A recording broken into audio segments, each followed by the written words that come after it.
Hi, I'm Cindy from bdanceware.com, and in this video I'm going to show you how to create a puffy bow. This is really great on the back of a skirt. It adds a lot of sassiness for just a little bit of work. Now this is a really popular bow that I've made for a lot of costumes. So this particular one is almost 6 inches by 8 inches. You can pick whatever size you want. Remember, when you pinch it up, it's going to get smaller. You can do the bow normally. It's a little floppy, and that's okay if that's what you're looking for. But in this one, what I'm going to do is I'm going to take a little bit of netting and take a couple layers here. Let's see if I can get 4 layers. Yep. So 4 layers and put it there. Now I'm going to sew it. Better to machine stitch it, but if you don't know how to machine stitch or don't have a machine, that's okay. So you're going to put it down in the corner, getting all the layers. You're going to weave it in and out. Now with the tool, it gets a little tricky because the thread will knot up in there sometimes. Let's see if we can get that through. There we go. So you want to go a little bit slower strokes. Maybe not do as many at once. It'll be a little bit easier. Just keep going right all the way around, in and out, in and out. Super easy. Once you get this side, make sure and pull it taut. You don't want it gathering up on you. In and out.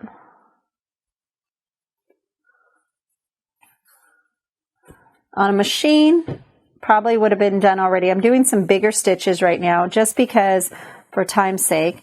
Let's make sure and keep all those layers. We want to catch them all if we can. What the tooling will do is it'll keep the fabric stiffer. And then there's other ways to, other tricks that I'll show you that can make it just kind of a unique puffy look. And just keep going in and out. In and out. I'm going to run out of thread pretty soon, so you want to make sure you get the corners. Before I tie this off, I want to make sure. Okay. Didn't leave enough thread for a knot, so I'm going to pull it back a little. There we go. Let's go in and knot this thread.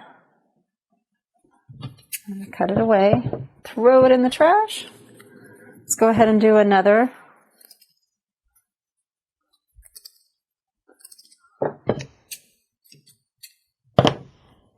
Now you want to be careful. You don't want to work with too long of thread. So it just leaves more to get caught. I like to do extra layers of thread.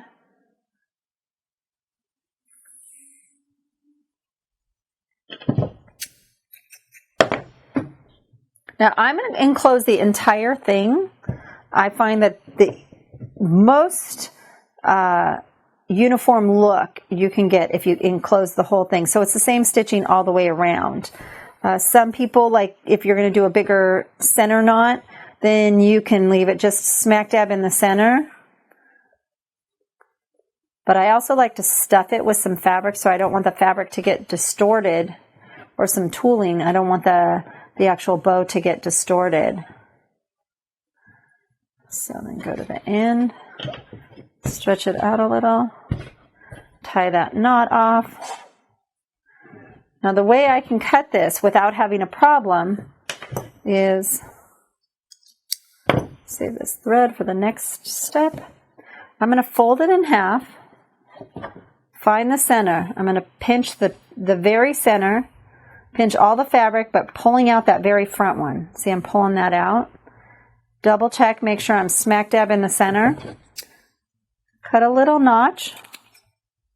And then put my scissors in there. You got to make sure that you do not cut through to the center, back to the front side, because that could be a problem. You just want the back side cut. Put it through. Now, if you're using the same color thread, you're not going to see all these Frankenstein stitches on there. So see how that gets you a pocket? There's 2 things you can do. You can now either just crumble that one up, but what I like to do is take some extra tooling.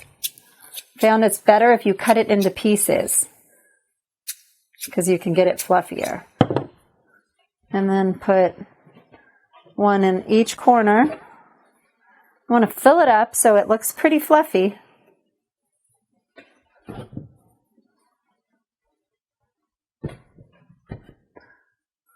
And I'm going to take the thread, smack dab in the center.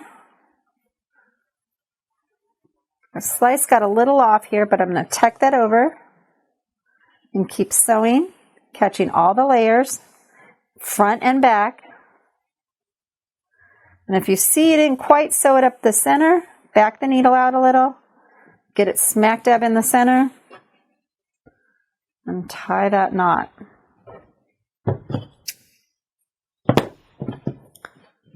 Now you can either leave it like that, but I prefer to take a piece of the fabric, fold it up, and wrap it around. I'm going to use a straight pin here. I'm going to have to get a little more thread. Now you want to do smaller than I did of spaces. Even if it's black thread, you'll still get some bunching there. So you want to do maybe like 1/8 of an inch, just small little sewing strips all the way around. Keep the stitching nice and tight. So we're going to get this. Pull that through. We don't need that much. Throw it in the trash. Come back here. Okay, so I'm going to put my finger where that needle is. I'm going to sew it. Just catching the back side. Just catching this whole looper, not going through to the bow. And then at the very edge, I'm going to tuck that bow, catch the bow, come back through, catch the bow, but you don't want to go through to the front strip. You want to be really careful with that. Pull that out. And then cut this. Now we have a little flap there. We'll cut that off. Arrange the bow. There you go. There's a nice puffy bow that looks great on the back of a dress or on a skirt. Thank you for watching our video, and if you enjoyed it, make sure and click here to subscribe because we're going to have some amazing DIY videos coming out. And if you want to get our free complete dance costume DIY guide, click right here or go to bdancewear.com/DIY guide. And lastly, if you have any questions or ideas for future videos, please leave it in the comments below. Thanks again for watching our video, and remember, be original, be colorful, be dancewear.com.